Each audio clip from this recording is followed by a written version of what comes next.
وہ زمانے میں معزز سے مسلمان ہو کر اور تم خوار ہوئے تارک قرآن ہو۔ خیرکم من تعلم القرآن وعلمہ، تم میں سے بہترین لوگ وہ ہیں جو قرآن سیکھیں اور سکھائیں۔ بسم اللہ الرحمن الرحیم، اللہم صلی علی محمد وعلی آل محمد وبارک وسلم۔ السلام علیکم ناظرین، پروگرام قرآن فورم میں ایک نئے موضوع کے ساتھ ایک بار پھر آپ کی خدمت میں حاضر ہیں۔ ناظرین، تقوی قرآن و سنت کی ایک نہایت اہم اصطلاح ہے۔ یہ انسانی زندگی کی وہ صفت ہے جو تمام انبیاء کرام علیہم السلام کی تعلیم کا نچوڑ ہے۔ یہ وہ قیمتی سرمایہ ہے جس کے ذریعے اللہ تعالیٰ کی رضا اور قرب کا حصول آسان ہو جاتا ہے۔ قرآن حکیم میں سینکڑوں آیات تقوی کی اہمیت اور افادیت پر وارد ہوئی ہیں۔ تمام عبادات کا بنیادی مقصد بھی انسان کے دل میں اللہ کا خوف اور تقوی پیدا کرنا ہے۔ اسی موضوع پر آج انشاءاللہ ہم گفتگو کریں گے اور ہمارے ساتھ حضرت سابق موجود ہیں ہمارے معزز مہمان معروف دینی اسکالر جناب شجاع الدین شیخ صاحب۔ آئیے ان سے گفتگو کرتے ہیں۔ السلام علیکم ورحمۃ اللہ وبرکاتہ۔ وعلیکم السلام ورحمۃ اللہ وبرکاتہ۔ شیخ صاحب مزاج کیسے ہیں؟ الحمدللہ، آپ خیریت سے ہیں؟ اللہ کا بڑا کرم ہے۔ شیخ صاحب، یہ جو تقوی ہے اس کے معنی کیا ہوتے ہیں؟ سب سے پہلے تو ہم اسی پہ بات کر لیتے ہیں۔ بسم اللہ الرحمن الرحیم، اللہم صلی علی محمد وعلی آل محمد وبارک وسلم۔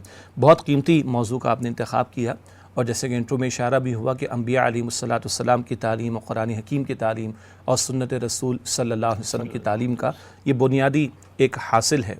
تقوی کے مفہوم سے پہلے ایک نقطہ میں عرض کر دوں کہ جیسے ہم قرآن میں پیغمبروں کی بنیادی دعوت کو پڑھتے ہیں بار بار، سورہ اعراف میں ہم دیکھتے ہیں کہ ہر رسول نے کہا یا قوم اعبدوا اللہ، اے میری قوم اللہ تعالیٰ کی عبادت کرو۔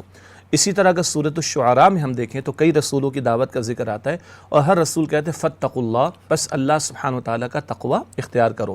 تو جیسے عبادت بنیادی دعوت ہے ہر رسول اور پیغمبر کی، اسی طرح تقوی اختیار کرنا بھی بنیادی دعوت ہے ہر رسول اور پیغمبر کی۔ جہاں تک لفظ تقوی کا تعلق ہے تو اس کا لغوی مفہوم تو ہے بچنا، اور بار بار قرآن حکیم میں آتا ہے فاتقوا اللہ، اللہ کا وہ تو خیر شرعی اور دینی اصطلاحی طور پر ہم نے سمجھنا ہے، لیکن ایک جگہ جیسے قرآن نے اپنا چیلنج پیش کیا کہ جب نبی مکرم علیہ صلاۃ والسلام پر مشرکین مکہ اعتراض کرتے تھے معاذ اللہ کہ انہوں نے قرآن معاذ اللہ اپنے پاس سے بنا لیا ہے، تو اللہ سبحانہ وتعالیٰ نے ان کو چیلنج دیا، اور وہ چیلنج گریجولی اللہ تعالیٰ نے آسان کیا۔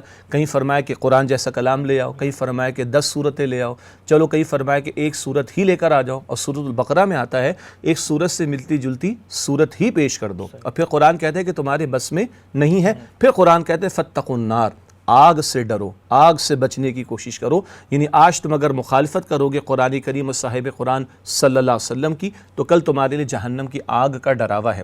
تو قرآن لغوی طور پر بھی لفظ تقوی کو استعمال جب کرتا ہے تو اس کا ترجمہ عربی اسلوب کے اعتبار سے تو ہے بچنے کے معنی میں، البتہ جب اس کو ہم دینی اور شرعی اصطلاح کے طور پر استعمال کریں تو ایک سادہ سا مفہوم تو یہ ہے، تقوی کا ترجمہ ویسے کیا جاتا ہے اللہ کا ڈر، اللہ کا خوف، یہ بھی بالکل صحیح بات ہے۔ اللہ کا ڈر اس بات کے حوالے سے، اللہ کا خوف اس بات کے حوالے سے کہ ہمارے طرز عمل سے اللہ تعالیٰ ناراض نہ ہو جائے، برائی کی وجہ سے گناہ کر بیٹھیں تو اللہ ناراض نہ ہو جائے، تو اللہ کی ناراضگی کا خوف رکھنا، اللہ کی پکڑ اور اس کا عذاب اس کا ڈر رکھنا۔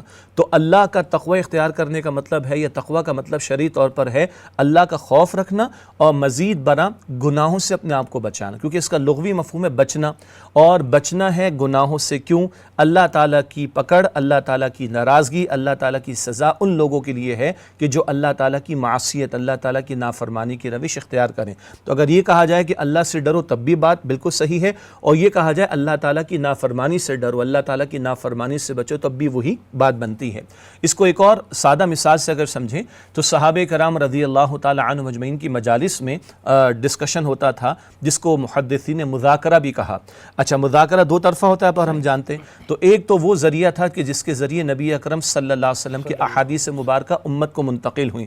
صحابہ کرام میں سے بعض اپنے بچوں کے ساتھ، اپنے شاگردوں کے ساتھ اور اپنے اور محافل میں وہ بیٹھ کر رسول اللہ علیہ السلام کی احادیث مبارکہ کو دہراتے تھے۔ اس کو اصطلاح میں محدثین مذاکرہ کہتے ہیں۔ اس ذریعے سے بھی امت تک احادیث منتقل ہوئیں، اور کبھی ان کا مذاکرہ کسی دینی مسئلے پر ہوتا تھا، دینی حوالے سے ہوتا تھا، کسی دینی اصطلاح کے حوالے سے۔ چنانچہ ایسی ہی ایک مجلس تھی سیدنا عمر فاروق رضی اللہ تعالی عنہ کے دور میں کہ جب سیدنا عمر رضی اللہ تعالیٰ عنہ نے سوال رکھا مجلس میں کہ تقویٰ کسے کہتے ہیں، تو وہیں حضرت ابی بن کعب رضی اللہ تعالیٰ عنہ جو بہت بڑے قاری ہیں صحابہ کرام میں، انہوں نے جواباً ایک سوال پیش کیا کہ امیر المومنین یہ بتائیے کہ اگر آپ کا گزر کسی ایسی جگہ سے ہو کہ راستہ تنگ ہو، پگڈنڈی جسے ہم کہتے ہیں، تنگ راستہ ہو اور دائیں بائیں کانٹے بھی ہوں، جھاڑیاں بھی ہوں، تو آپ کیسے گزریں گے؟ تو کہا کہ میں اپنے کپڑے کو سمیٹ کر، اپنے دامن کو بچا کر، بچ کر نکلنے کی کوشش کروں گا تاکہ دائیں بائیں سے کوئی کانٹا مجھے یا میرے جسم کو یا میرے کپڑے کو لگ نہ جائے۔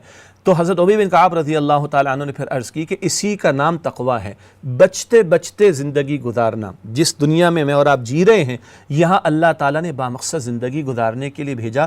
یہاں بہت سارے کانٹے ہیں، کہیں نماز کو ترک کر دینے کا کانٹا، کہیں زکوٰۃ میں ڈنڈی مارنے کا کانٹا، کہیں جھوٹ کا کانٹا، وعدہ خلافی کا کانٹا، سود کا کانٹا وغیرہ وغیرہ۔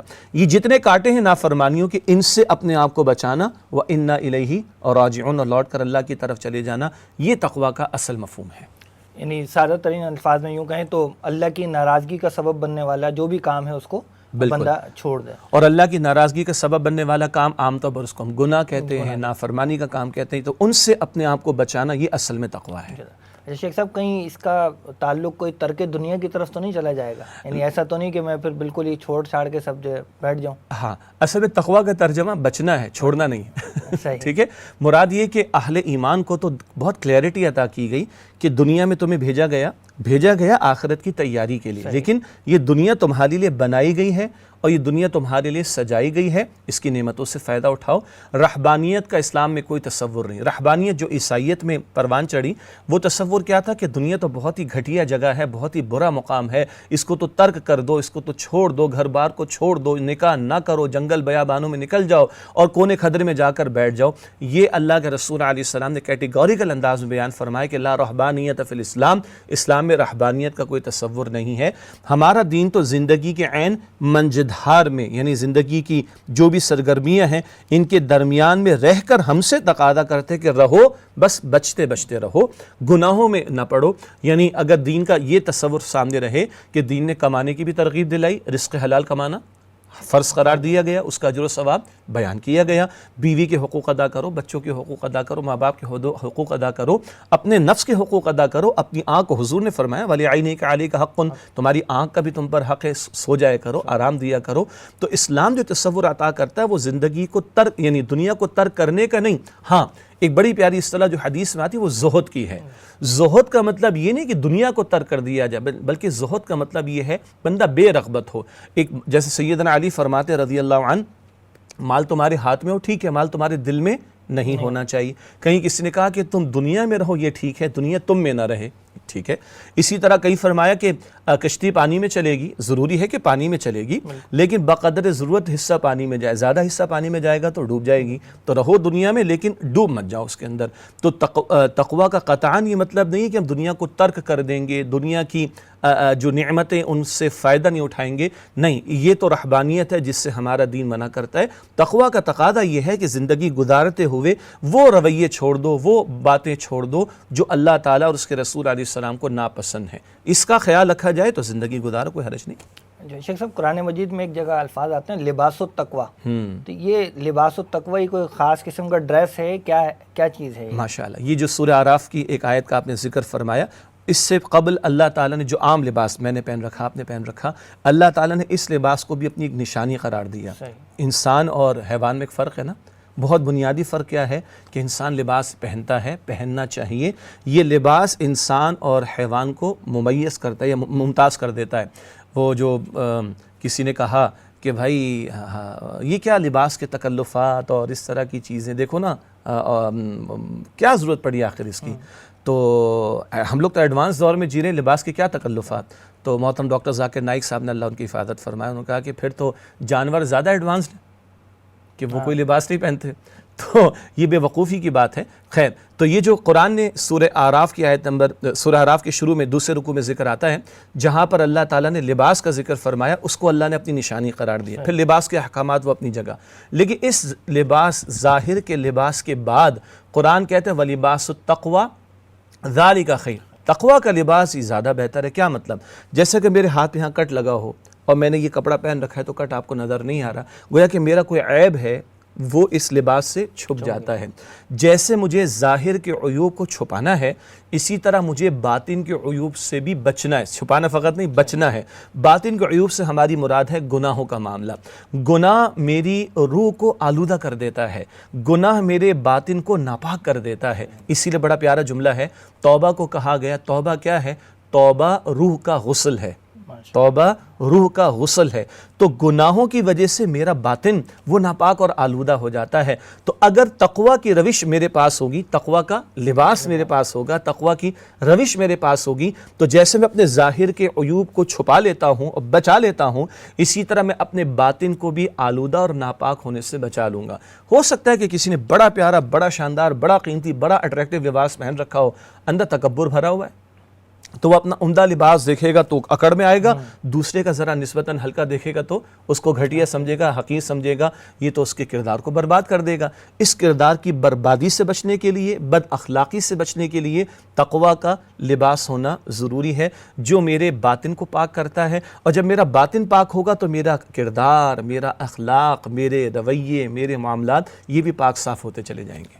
یہ ہمیں کہیں نظر بھی آئے گا، یہ تقویٰ یہاں یہ کہ اندر ہی موجود ہوگا؟ ماشاءاللہ، یہ جب غالباً آپ جو اشارہ کر رہے ہیں وہ اس حدیث مبارک کی طرف جو نبی مکرم صلی اللہ علیہ وسلم نے ارشاد فرمایا، یہ روایت ہے مسلم شریف میں، کہ اللہ کے پیارے رسول علیہ السلام نے اپنے مبارک ہاتھ سے اپنے سینے انور کی طرف اشارہ فرمایا اور حضور نے فرمایا کہ التقویٰ ہا ہنا، یہ تقویٰ تو دل میں ہوتا ہے۔ یعنی کہ ایک تصور ہمارے معاشرے میں ہے، اس میں بھی ایک اعتدال کی ضرورت ہے کہ شاید ظاہر کا کوئی حلیہ یہی تقویٰ ہے۔ یہ بات آدھی ٹھیک ہے، آدھی ٹھیک نہیں۔ آدھی ٹھیک اس سے مراد کیا ہے؟ کیونکہ میں نے کہا نا اعتدال کا معاملہ ہونا چاہیے، ہمارا ظاہر بھی دین کی تعلیم کے مطابق ہونا چاہیے۔ اگر رسول اللہ علیہ السلام نے داڑھی مبارک رکھی ہے تو ایک بندہ مومن کو بھی اس کا اہتمام کرنا چاہیے۔ اسی طرح لباس کے کچھ آداب حضور نے بیان فرمائے ہیں تو ایک بندہ مومن کو اس کا لحاظ رکھنا چاہیے۔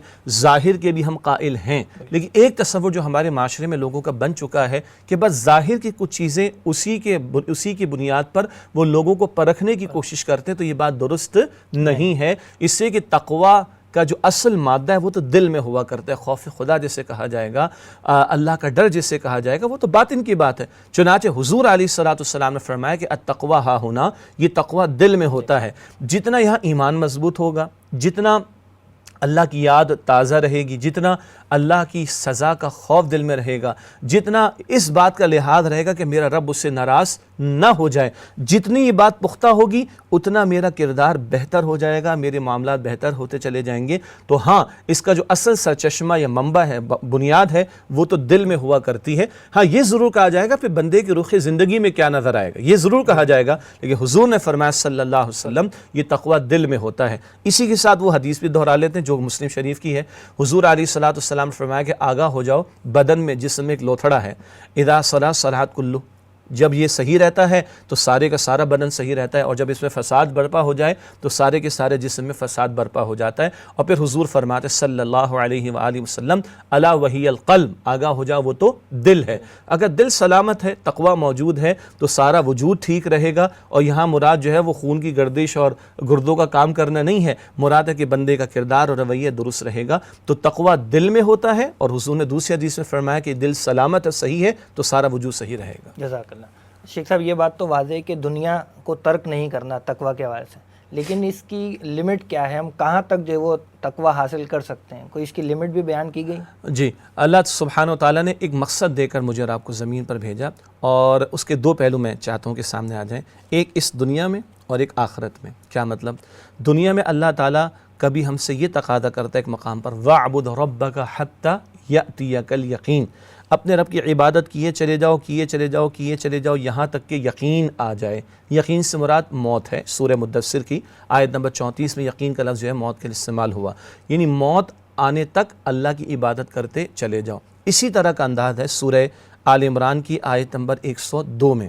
سورہ آل عمران کی آیت نمبر 102 بہت معروف ہے، نبی اکرم صلی اللہ علیہ وآلہ وسلم اکثر خطبات میں اور خطبہ نکاح کے موقع پر بھی اس کی تلاوت فرماتے ہیں، پوری زندگی کا تقاضا یہاں پر آتا ہے۔ اللہ فرما رہے سورہ آل عمران آیت نمبر 102 میں، یا ایھا الذین آمنوا اتقوا اللہ حق تقاتہ، اے وہ لوگوں جو ایمان لائے ہو، اللہ سبحانہ و تعالیٰ کا تقوی اختیار کرو جیسا کہ اس کا تقوی اختیار کرنے کا حق ہے، ولا تموتن الا وانتم مسلمون، اور تمہیں موت آئے تو اس عالم میں کہ تم مسلم یعنی فرما بردار رہو۔ اب یہ اتنا بھاری تقاضا، اتنا تقوی اختیار کرو جتنا کہ حق ہے، اور اسی کی الیبوریشن آگے، مرتے دم تک مسلم رہنا، جب تک موت نہ آ جائے تب تک فرما برداری پر رہو اور نافرمانی سے بچتے رہو۔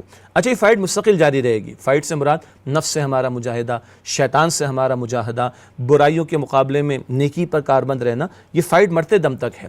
اب یہ جب آیت کریمہ نازل ہوئی تو بعض اہل نے لکھا کہ اللہ کے پیارے نبی صلی اللہ علیہ وسلم کے صحابہ تو پریشان ہو گئے کہ یا رسول اللہ صلی اللہ علیہ وسلم، کس کے بس میں ہے کہ وہ اللہ کے تقوی کا حق ادا کر سکے؟ بس میں ہی نہیں۔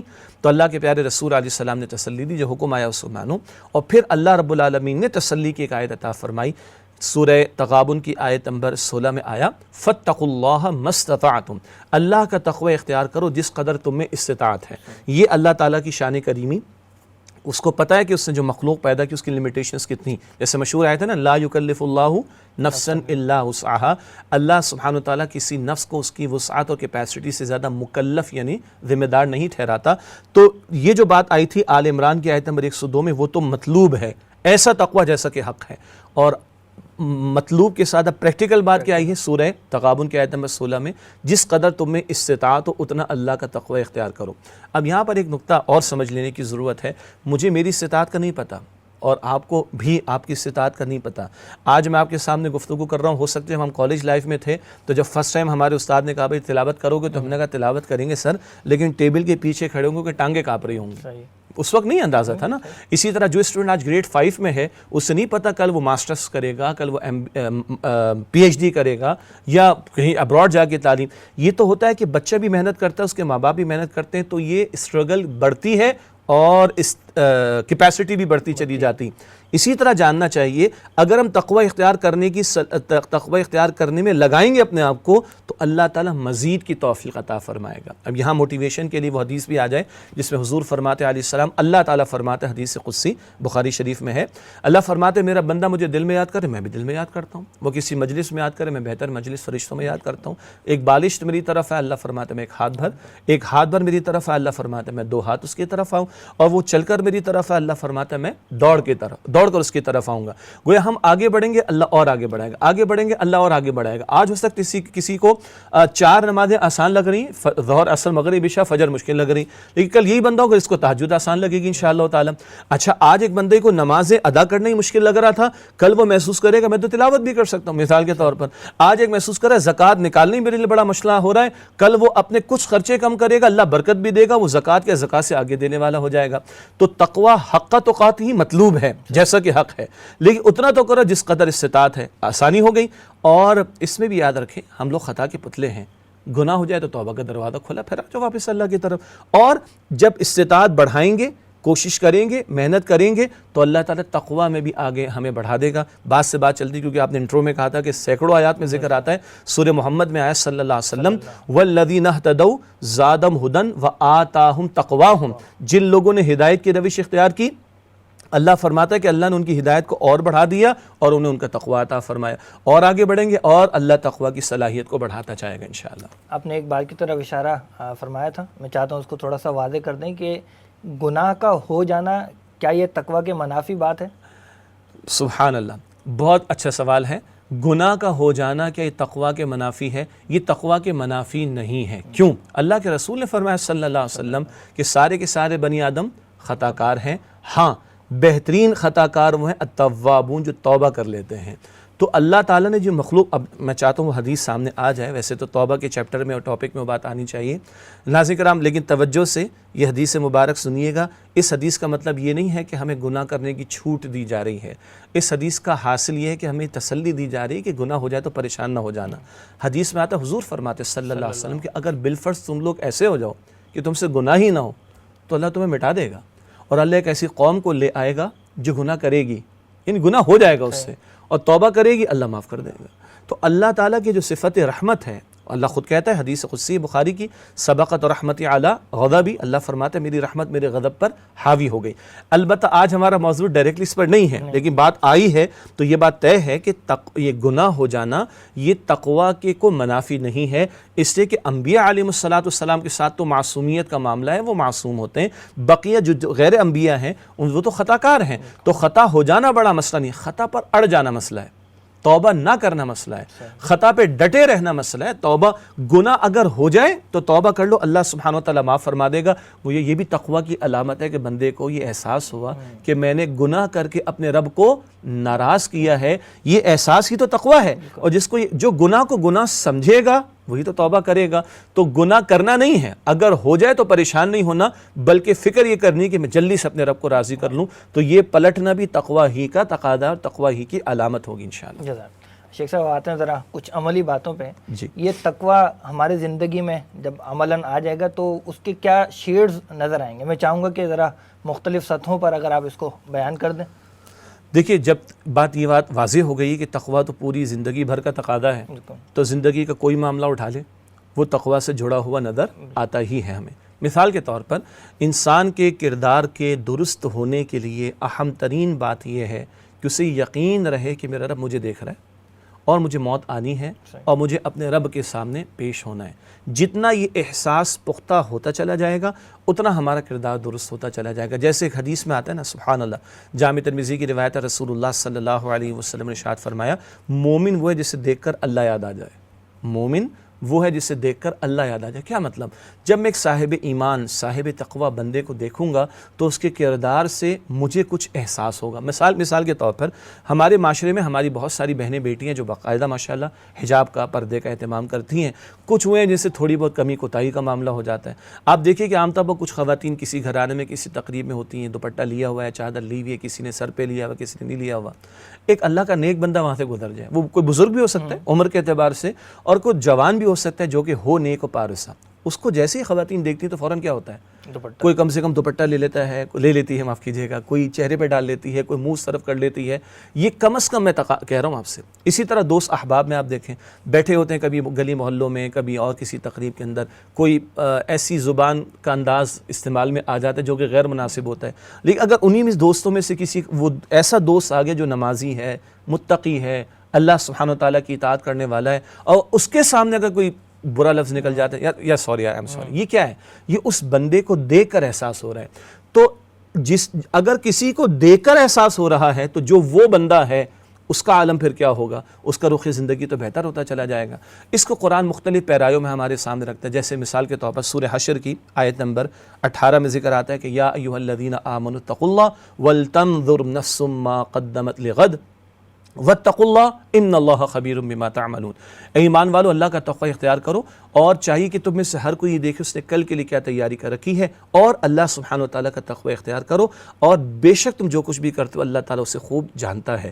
جتنا یہ احساس بندے میں پختہ ہوگا وہ اپنے معاملات کو درست کر لے گا۔ احادیث مبارکہ میں واقعات مشہور ہیں، اور ایک وہ واقعہ جو ایک غار والوں کا واقعہ تھا، اور اس میں ایک بات تھی کہ ایک 3 میں سے ایک شخص وہ تھا کہ جس کو برائی کی دعوت دی گئی، گناہ کی دعوت دی گئی کسی خاتون کی طرف سے، اور وہ اللہ کے خوف کی وجہ سے رک گیا۔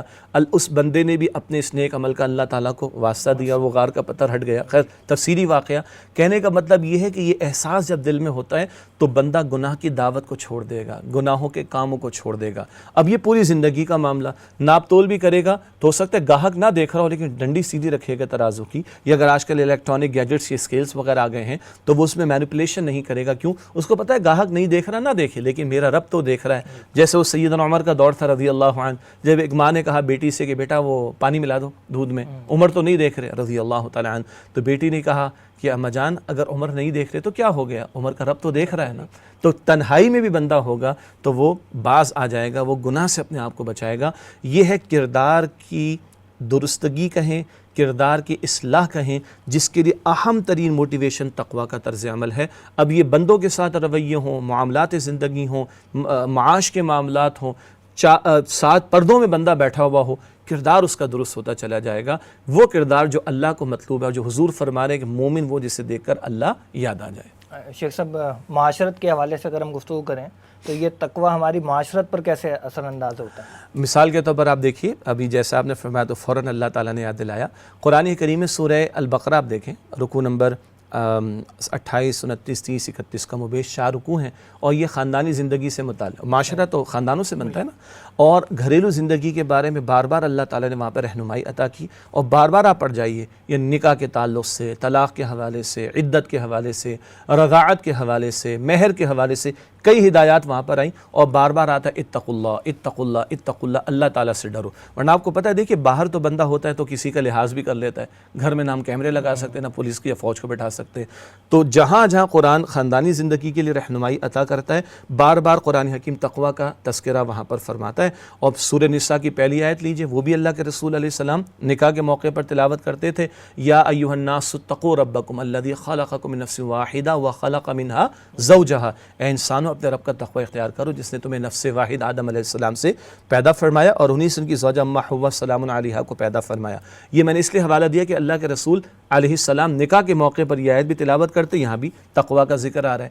اسی طرح معاشرتی ہدایات سورہ حجرات میں بہت عطا کی گئیں، اور کم از کم 5 مرتبہ، 18 آیات ہیں سورہ حجرات میں، کم از کم 5 مرتبہ اللہ تعالیٰ کہتا ہے اتقوا اللہ، اللہ کا تقوی اختیار کرو، اللہ کا تقوی اختیار کرو، اللہ کا تقوی اختیار کرو۔ وہیں پر اللہ تعالیٰ نے وہ مشہور آیت بھی ہمیں عطا فرمائی، انما المؤمنون اخوۃ فاصلحوا بین اخویکم واتقوا اللہ، بے شک ایمان والے تو آپس میں بھائی بھائی ہیں، اور اپنے 2 بھائیوں کے درمیان صلح کرا دیا کرو، اور اللہ تعالیٰ سے ڈرتے رہو۔ اللہ کا خوف دل میں ہوگا تو میں 2 لڑنے والوں کی لڑائی کو بھڑکاؤں گا نہیں، بجھانے کی کوشش کروں گا، اور میں لڑنے کی کوشش نہیں کروں گا، اور میں مسلمانوں کے درمیان اصلاح کی کوشش کروں گا اگر یہ تقوی میرے دل میں ہوگا۔ اسی طرح اسی سورہ حجرات میں اللہ تعالیٰ نے کچھ برائیوں سے ہمیں منع کیا، بدگمانی نہ کرو، تجسس میں نہ پڑو، غیبت نہ کرو، اس سے پہلے کہا کسی کا مذاق نہ اڑاؤ، حقیر نہ سمجھو، اور لعن طعن نہ کرو، برے القابات سے نہ پکارو۔ وہاں بھی اللہ تعالیٰ ایک جگہ فرماتا ہے کہ اللہ کا تقوی اختیار کرو۔ گویا وہ معاشرتی برائی ہے جس سے دل پھٹتے اور ٹوٹتے ہیں، اور مسلمانوں کا اتحاد پارا پارا ہوتا ہے، ان سے بچاؤ کے لیے بھی قرآن ہمیں کہتا ہے اللہ کا تقوی، اللہ کا تقوی، اللہ کا تقوی۔ اور وہ جو ایک حدیث ابتدا میں بھی ذکر کی گئی تھی نا کہ تقوی کہاں ہوتا ہے؟ دل میں ہوتا ہے۔ اس سے پہلے کیا ذکر آیا؟ ایک آدمی کے لیے برا ہونے کے لیے اتنا ہی کافی ہے کہ وہ اپنے مسلمان بھائی کو حقیر سمجھے، یعنی مسلمان کو حقیر سمجھنا یہ تقوی کے منافی ہے۔ اور اس کے بعد حضور فرماتے کہ تقوی دل میں ہوا کرتا ہے۔ گویا معاملات زندگی اور معاشرت کی درستگی کے لیے بھی اور اس کی اصلاح کے لیے بھی جو سب سے بڑی موٹیویشن ہمیں ملے گی وہ تقوی سے ملے گی۔ شیخ صاحب بریک کا وقت ہو گیا جی محترم ناظرین، پروگرام میں وقت ہوا ہے بریک کا۔ بریک کے بعد ہم انشاءاللہ گفتگو کریں گے زندگی کے مزید گوشوں کے حوالے سے بھی، اور ساتھ ساتھ یہ بھی جاننے کی کوشش کریں گے کہ یہ تقوی ہمیں کیا برکات دنیا اور آخرت میں عطا کرتا ہے۔ ملتے ہیں بریک کے بعد، اجازت دیجیے، السلام علیکم ورحمۃ اللہ وبرکاتہ۔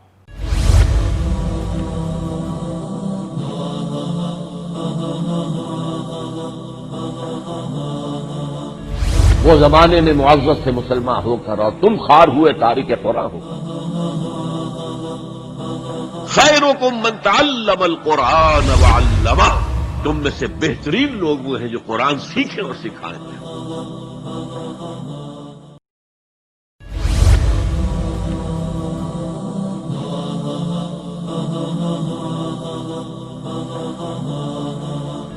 وہ زمانے میں معزز سے مسلمان ہو کر اور تم خار ہوئے تاریک قرآن ہو۔ خیرکم من تعلم القرآن وعلمہ، تم میں سے بہترین لوگ وہ ہیں جو قرآن سیکھیں اور سکھائیں۔ السلام علیکم ورحمۃ اللہ وبرکاتہ۔ پروگرام قرآن فورم میں ایک مرتبہ پھر آپ کو خوش آمدید کہتے ہیں۔ آج ہم گفتگو کر رہے ہیں تقوی کے موضوع پر، اور ابھی ہم نے سمجھا عملی زندگی میں کردار کی سطح پر اور معاشرت کی سطح پر اس تقوی کے کیا تقاضے ہم پر عائد ہوتے ہیں۔ مزید زندگی کے گوشوں کے بارے میں آئیے جاننے کی کوشش کرتے ہیں۔ حضرت معیشت کی طرف اگر ہم آئیں تو وہاں یہ تقوی ہم سے کیا تقاضا کرتا ہے؟ دیکھیے، معاش کے معاملات ہمارے دین کی بہت اہم تعلیم ہے، اور اسلام کی تعلیمات اور دنیا کے دیگر سسٹمز کی تعلیمات کا بنیادی فرق ہے کہ اسلام حلال اور حرام کی تمیز کا تقاضا ہم سے کرتا ہے۔ اب مثال کے طور پر جو شدید ترین الفاظ قرآن حکیم میں شرک کے بعد، یعنی عقیدے میں شرک بدترین جرم ہے، اعمال کے اعتبار سے بات کریں شدید ترین جو الفاظ آتے ہیں وہ سود کے معاملات پر آتے ہیں، لیکن جب سود کے معاملات کے حوالے سے شدید ترین الفاظ قرآن کریم میں بیان کیے گئے تو اس سے پہلے اللہ تعالیٰ نے تقویٰ کا ذکر فرمایا۔ سورۃ البقرہ ہے آیت نمبر 278 279 میں کہ یا ایھا الذین آمنوا اتقوا اللہ، اے وہ لوگوں جو ایمان لائے ہو اللہ کا تقوی اختیار کرو، وذروا ما بقی من الربا ان کنتم مؤمنین، اور ربا میں سے سود میں سے جو کچھ رہے گا اس کو چھوڑ دو اگر تم واقعتاً ایمان والے ہو، فإن لم تفعلوا فأذنوا بحرب من اللہ ورسولہ، اور اگر تم سود کے معاملات کو نہیں چھوڑتے تو پھر آگاہ ہو جاؤ اللہ تعالیٰ اور اس کے رسول صلی اللہ علیہ وسلم سے جنگ کے لیے۔ اب دیکھیے معاملات زندگی میں سود خوری کا عمل دخل آج ہمارے کس قدر بڑھ گیا، معاشرت کے اعتبار سے بات کروں، اور دنیا کی کتنی اقوام سود کے دھندوں کی وجہ سے مقروض ہو کر غلام بن چکی ہیں۔ یہ تباہی تو ہمارے سامنے، اللہ فرما رہا ہے کہ اللہ اور اس کے رسول سے جنگ کے لیے تیار ہو جاؤ، اور یہ شناعت اور یہ شدت بیان کرنے سے قبل اللہ تعالیٰ نے تقویٰ کا ذکر عطا فرمایا۔ یہ جو آج ہمارے تصور ہے کہ بھئی ہم نے نماز بھی اچھی طرح ادا کر لی، ہم نے روزوں کا اہتمام بھی کر لیا، ہم نے حج عمرہ بھی کیا، ہم زکوٰۃ بھی دے دیتے ہیں، ہم قربانی بھی پیش کر لیتے ہیں، بہت اچھی بات ہے، یہ تو فرائض میں شامل، قربانی کو واجبات میں نہیں، باقی کو فرائض میں شامل رکھیں، لیکن اللہ تعالیٰ کے دین کے تقاضے عبادات کے انجام دینے تک محدود نہیں ہیں۔ معاشرت کے معاملات ذکر جیسے کہ بریک سے پہلے ہوا، اور معیشت کے معاملات بھی دین کا تقاضا ہے کہ دین کے مطابق ان کو کیا جائے۔ تو معلوم ہوا کہ یہ تقویٰ کا تقاضا یہ ہے کہ ہم اپنے معاشرت کے معاملات کو بھی درست کریں اور معیشت کے معاملات کو بھی درست کریں، سود خوری کے معاملات کو چھوڑ دیا جائے، جیسے کہ ابھی ذکر آپ کے سامنے کیا گیا۔ یہ تو ایک سمبولک بات آ گئی، ایک بات آئی سود کے تعلق سے، گویا تمام معاملات جو ہماری معیشت کے ہیں ان کو حرام سے پاک کرنا یہ تقویٰ کا تقاضا۔ جب تقویٰ ہم نے سمجھا کہ اللہ کی نافرمانی سے اپنے آپ کو بچانا، تو اللہ کی نافرمانی سے بچنا معیشت میں بھی ضروری ہے، معاشرت میں بھی ضروری ہے، انفرادی سطح پر بھی ضروری اور اجتماعی سطح پر بھی۔ شیخ صاحب اجتماعی کی جب بات آئی ہے تو ایک اور بھی زندگی کا گوشہ ہوتا ہے ریاست، سیاست کی سطح پر ہم اس کے اگر بات کریں تو کیا یہ تقویٰ سیاست میں بھی کچھ تقاضا ہم سے کرتا ہے؟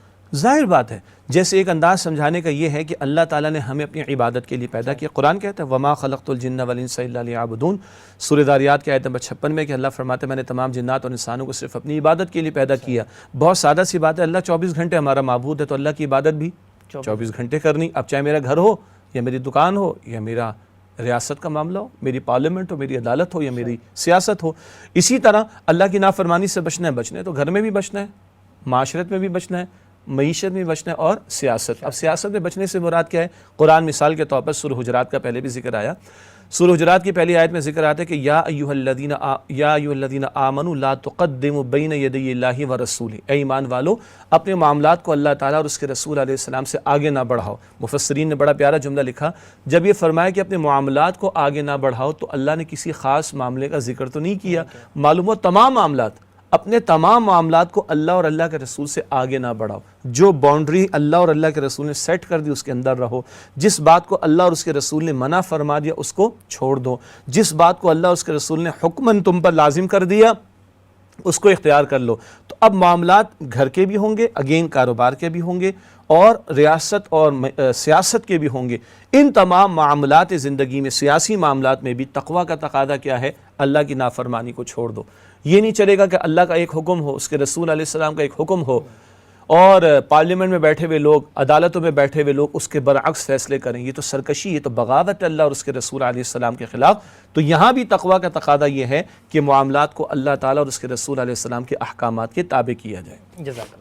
شیخ صاحب اب اس بات کی طرف آتے ہیں کہ یہ جو تقویٰ ہے ہم اپنے اندر پیدا کیسے کریں، یا اس کو حاصل کرنے کے کچھ ہمارے پاس ذرائع ہیں وہ اگر ہمارے لیے بیان کر دیں۔ دیکھیے ایک جگہ تو اللہ سبحانہ وتعالیٰ نے یوں ہمیں ارشاد فرمایا، سورہ توبہ کی آیت نمبر 119 ہے کہ یا ایھا الذین آمنوا اتقوا اللہ وکونوا مع الصادقین، اے وہ لوگوں جو ایمان لائے ہو اللہ کا تقوی اختیار کرو اور کونوا مع الصادقین، صادقین کے ساتھ ہو جاؤ، نیک لوگوں کے ساتھ جوڑو، سچے لوگوں کے ساتھ ہو جاؤ۔ بہرحال ہم سب تسلیم کرتے ہیں، جیسے انگریزی میں ہم پڑھتے تھے اسکول لائف میں کہ a man is known by the company he keeps، انسان صحبت سے پہچانا جاتا ہے، جیسی صحبت ہوگی ویسے بندہ ہوگا، اور صحبت کے اثرات ہوتے ہیں، ماحول کے اثرات ہوتے ہیں۔ برف والے کی دکان پر جائیں ٹھنڈک مل ہی جاتی ہے، بھٹی والے کی دکان پہ جائیں دو چار چنگاریاں معاف کیجیے گا تپش مل ہی جاتی ہے۔ نیک لوگوں کی صحبت میں بیٹھیں گے تو نیکی کی روش ملے گی، تقویٰ والوں کی صحبت میں بیٹھیں گے تو تقویٰ کی روش ملے گی، اللہ والوں کی صحبت میں بیٹھیں گے تو اللہ کی یاد تازہ تازہ ہوگی. خیر کے ماحول میں جڑیں گے تو نیکی کرنا آسان ہوگا, اچھے ماحول میں جڑیں گے تو بدی سے نفرت بھی پیدا ہوگی. یہ سورہ توبہ کی آیت نمبر 119 ہے. تو ہمیں کوشش کرنی چاہیے کہ نیک ماحول کو, اچھے ماحول کو, خیر کے ماحول کو, دینی اجتماعیت کو اختیار کریں تاکہ ہمارا بھی ایمان کا جذبہ بیدار ہوتا رہے بلکہ بڑھتا رہے, تو تقوی کی روش بڑھتی چلی جائے گی.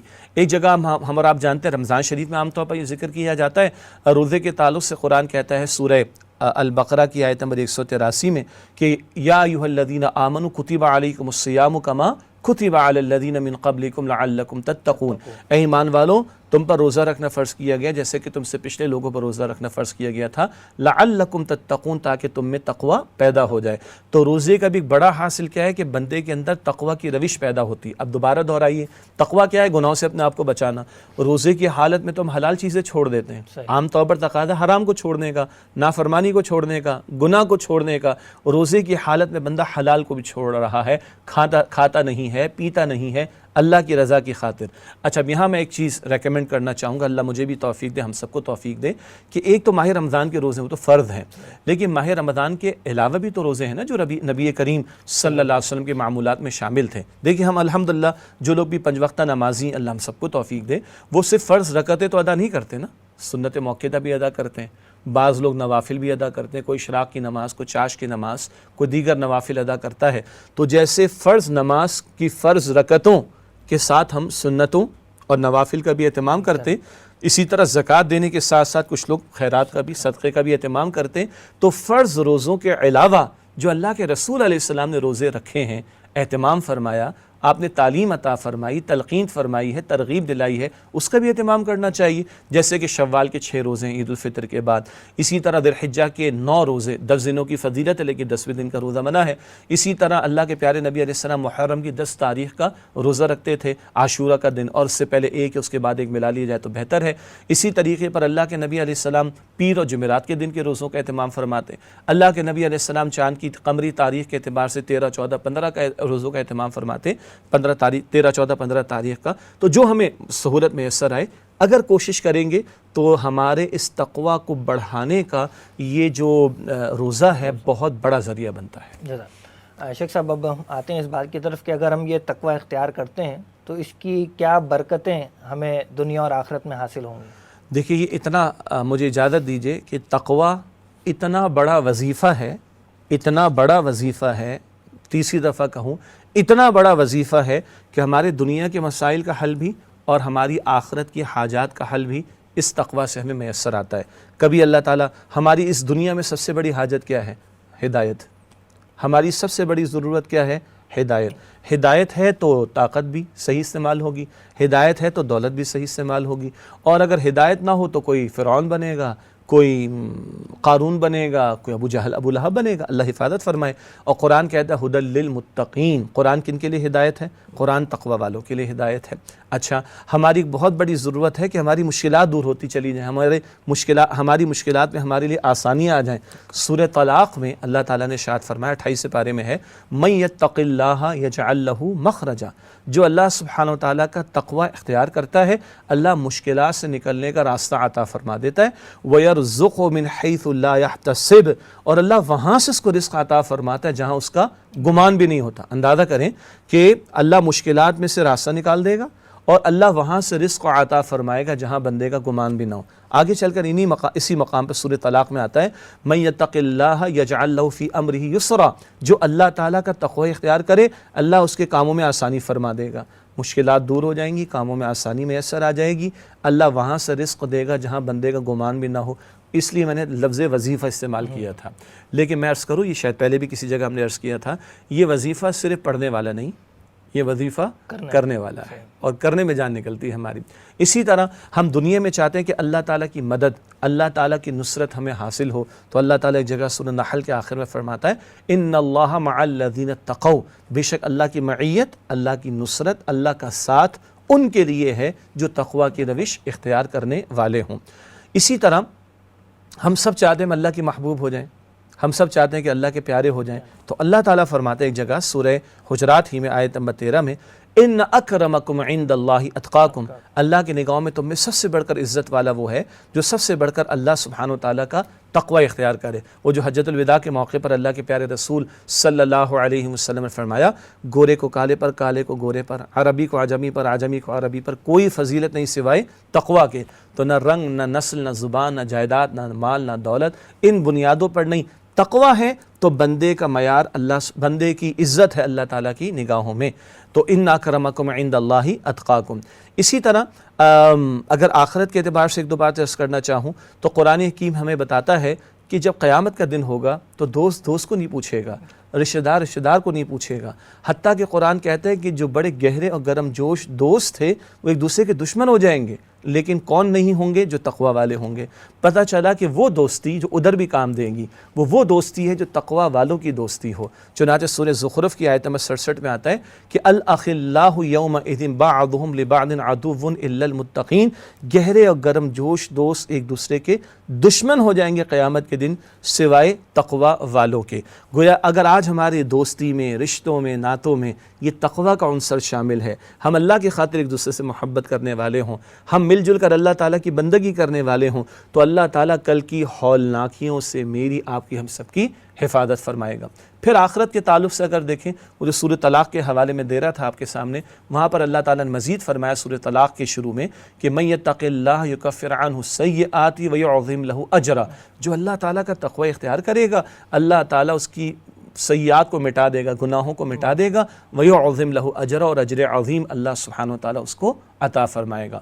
اور ہم میں سے کون نہیں چاہتا آخرت کی کامیابی؟ تو کبھی قرآن کہتا ہے ان للمتقین مفازا، کامیابی تو اللہ کے ہاں متقین کے لیے ہے۔ اور یاد رہے دنیا کی کامیابی اصل کامیابی نہیں ہے، اصل کامیابی تو آخرت کی کامیابی ہے۔ تو قرآن کہتا ہے کہ ان للمتقین مفازا، کہ جو تقوی والے ہیں ان کے لیے کامیابی ہوگی، اور تقوی والے اللہ کا خوف رکھتے ہیں تو سورہ رحمان میں آتا ہے وَلِمَنْ خَافَ مَقَامَ رَبِّهِ جنتان، جو اپنے رب کے سامنے کھڑا ہونے سے ڈرتا رہا اس کے لیے دو باغات، دو جنتوں کا اللہ تعالیٰ نے اعلان فرمایا۔ کبھی قرآن کہتا ہے وَالْعَاقِبَةُ لِلْمُتَّقِينَ، اور عاقبت یعنی آخرت کا ٹھکانہ تو اصل میں تقوی والوں کے لیے ہے۔ تو یہ تو میں نے چند جو میرے حافظے میں باتیں تھیں میں نے آپ کے سامنے رکھی، ہمارے دنیا کے مسائل کا حل، ہماری آخرت کے مسائل کا حل اللہ تعالیٰ نے اس تقوی میں رکھا ہے۔ شیخ صاحب یہ عید الاضحیٰ گزری، ہم نے قربانیاں بھی پیش کی ہیں، ان قربانیوں سے بھی کچھ تقوی جی اللہ قربانی کا تو ایک حوالہ ہے، یعنی عبادات میں اصل مقصود تو ہے کہ جذبات کیا ہمارے اندر پیدا ہو رہے۔ قربانی کے تعلق سے اللہ تعالیٰ فرماتا ہے سورہ حج کی آیت نمبر 37 میں کہ لن ینال اللہ لحومها ولا دماؤها ولکن ینالہ التقوی منکم، اللہ کو نہ ان جانوروں کا خون پہنچتا ہے نہ ان کا گوشت پہنچتا ہے، ولکن ینالہ التقوی منکم، اللہ کو تو تمہارا تقوی پہنچتا ہے۔ کن جذبات کے ساتھ تم یہ قربانی پیش کر رہے ہو، کن جذبات کے ساتھ تم یہ اعمال پیش کر رہے ہو، وہ جذبات اللہ تعالیٰ کو مطلوب ہیں۔ باقی قربانی کا گوشت ہم لوگ کھا ہی لیتے ہیں، خوب کھاتے ہیں الحمدللہ رب العالمین، لیکن جو مطلوب اور مقصود ہے وہ جانور کا خون یا گوشت نہیں ہے جو اللہ کو پہنچتا ہو، وہ تقوی کے جذبات ہیں۔ تمہارے اندر کتنی للہیت پیدا ہوئی، تمہارے اندر کتنا خوف خدا پیدا ہوا، کس قدر تم نے اپنے آپ کو اللہ کے قریب پایا، کس قدر تم میں یہ جذبہ پیدا ہوا کہ ان صلاتی و نسکی و محیای و مماتی للہ رب العالمین، بے شک میری نماز اور میری قربانی اور میرا جینا اور میرا مرنا سب کچھ اللہ سبحانہ و تعالیٰ کے لیے ہے جو تمام جہانوں کا رب ہے۔ تو عبادات کا حاصل بھی اللہ کے قریب ہونا، نماز بھی ہمارے اندر کیا پیدا کرتی، ان الصلاۃ تنہی عن الفحشاء والمنکر، بے شک نماز بے حیائی اور بری باتوں سے روکتی ہے۔ دوہرا کر آ رہا ہوں مالک یوم الدین، مالک یوم الدین سورہ فاتحہ میں، اب اس کا اظہار بہار ہو رہا ہے کہ نہیں ہو رہا؟ روزہ رکھ رہا ہوں تو حلال کو میں چھوڑ رہا ہوں، اب میں حرام کو چھوڑنے والا بنوں گا کہ نہیں؟ اسی طرح حج کے لیے نکل گیا، گھر کو، کاروبار کو، جائیداد کو، سب کچھ کو چھوڑ دیا، تو اب اللہ کی خاطر اس کے دین کی سربلندی کے لیے کبھی تقاضا آ جائے تو سب کچھ پیش کرنے کو تیار ہوں کہ نہیں؟ جانور کے گلے پہ چھری پھیر دیتا ہوں قربانی کے موقع پر، یہ گردن کا مالک تو اللہ ہے، اللہ کے دین کے لیے لگانے کو تیار ہوں کہ نہیں؟ میری زندگی کا مقصد تیرے دی کی سرفرازی، میں اسی لیے مسلمان، میں اسی لیے نمازی۔ تو یہ جو عبادات ہم ادا کرتے ہیں ان کا بھی حاصل کیا ہے؟ اللہ کا قرب ہمیں ملے، اللہ کی ناراضگی کا خوف ہمارے اندر پیدا ہو، اللہ کی محبت میں اضافہ ہو جائے، ہم اللہ کے قریب تر ہوتے چلے جائیں، اور وہ باتیں جو اللہ سے ہمیں دور کرنے والی ہیں ان کو ہم چھوڑنے والے ہو جائیں۔ جزاک اللہ۔ شیخ صاحب بس آخری بات یہ کہ قرآن مجید ہمیں متقین کے حوالے سے کیا بتاتا ہے کہ کون ہوتے ہیں متقی؟ کوئی جامع تعریف اگر ہمیں ملتی ہو کوئی؟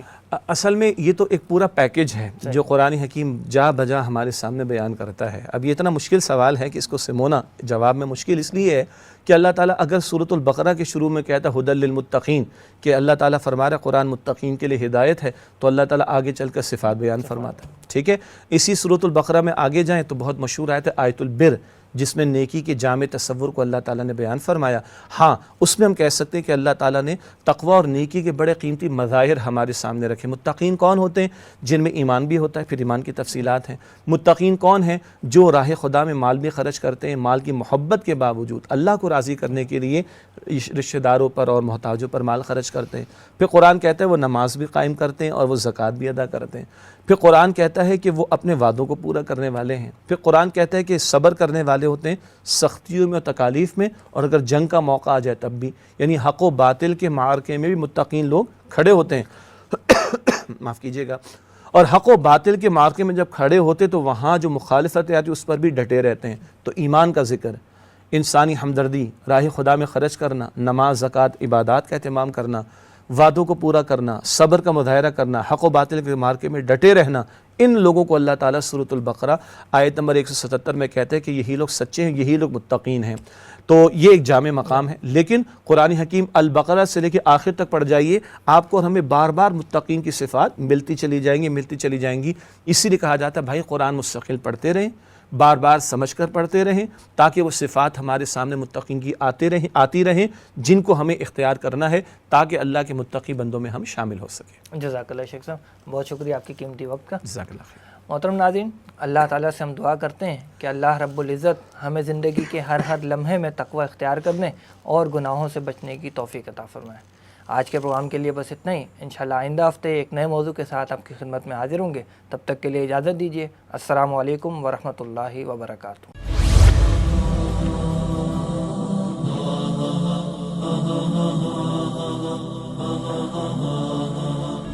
وہ زمانے میں معزز سے مسلمان ہو کر اور تم خوار ہوئے تارک قرآن ہو۔ خیرکم من تعلم القرآن وعلمہ، تم میں سے بہترین لوگ وہ ہیں جو قرآن سیکھیں اور سکھائیں۔